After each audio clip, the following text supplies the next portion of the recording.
Hello, Keller Williams. It's Jeremy Cannon, your Market Center Tech Trainer here. And in today's video, we're going to go through how to get into Docusign to start signing and sending documents. So you can see right here, I'm in that listing opportunity I created in the first video, and I have filled out this property section. So for a listing, we're going to know this, right? Well, hopefully we know which property we're listing.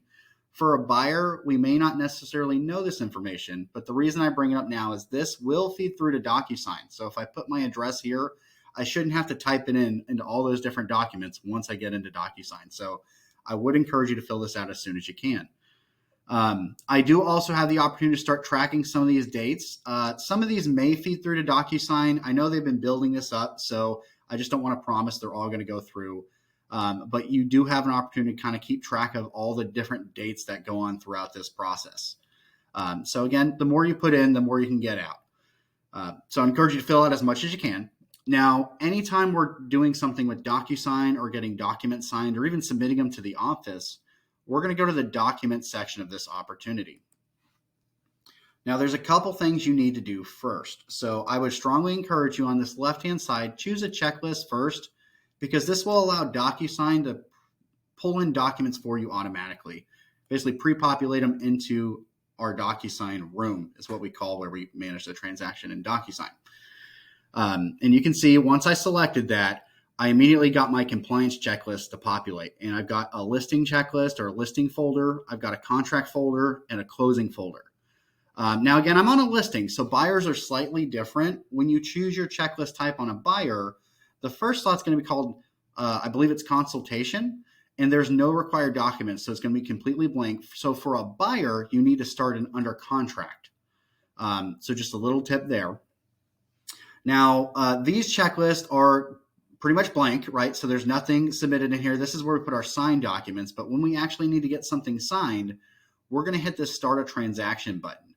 Now, if your button is grayed out for some reason, we need to click on your name and go into your settings and check the Docusign connection because it's not connected for some reason. So it should be a pretty quick process to get that reconnected or set up if we still need to set it up. But as long as it's kind of this dark blue color right here, we can hit start a transaction and it's going to open up Docusign on another tab.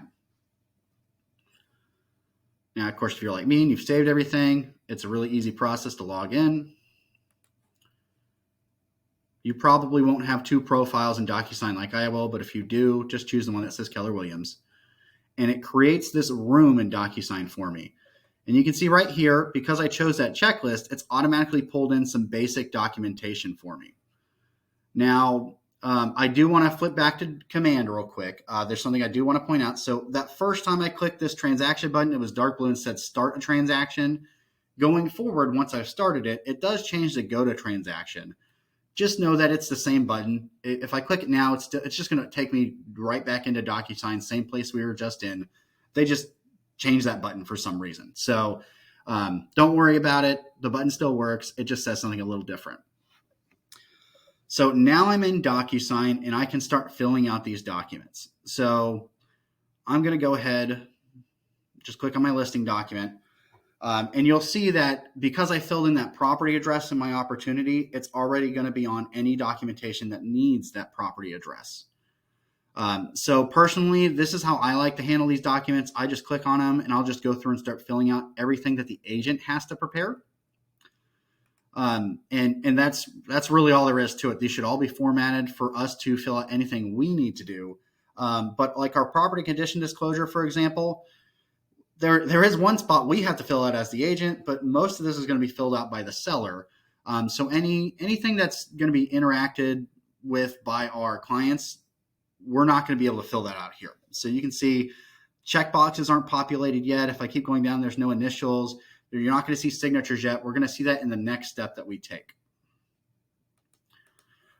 Just another little tip here. If you don't want to just click into the documents and start filling them out, we do have this details tab right here.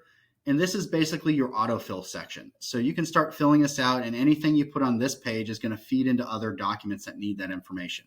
So we'll go through filling out and actually sending documents for signature in the next video, but hopefully that gets you started.